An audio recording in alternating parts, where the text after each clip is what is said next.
Þetta mál gerist laugardagsmorguninn 2. júlí árið 2011 á hóteli bara á Laugaveginum í Reykjavík. Þar var þessi kona sem ákærð í málinu að vinna. Þennan morgun voru þau öll bara vinnufélagarnir að vinna sín hefðbundnu störf. Þú veist, þau voru bara að þrífa herbygginn og skipta rúmunum og gera morgunverð borðið tilbúið og eitthvað svoleiðis. Og síðan fara þau öll í pásu þennan morgun og eru vön að fara öll saman í mat. En hún fer ekki með þeim. Þegar hún kemur síðan aftur tilbaka úr hlénu, þá sjá hinir að hún bara öll blóðug.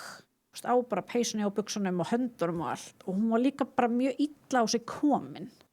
Þú varst að hlusta á True Crime Ísland, eina alvöru íslenska True Crime hlaðvarpið, þar sem við fjöllum nýleg íslensk sakamál. Ef þú vilt hlusta á meira, þá ferðu á kratos.is og kaupið þér áskrift. Í áskrift ferðu aðgang að öllum fyrir þáttunum okkar ásamt glænýjum þætti af hverjum einasta mánuði. Og svo gefum við stundum út aukaþætti og seríur. Og þeir sem í áskrift koma í lokaðan Facebook-hóp, þar sem við setjum inn alls konar upplýsingar. En sjáumst í áskrift!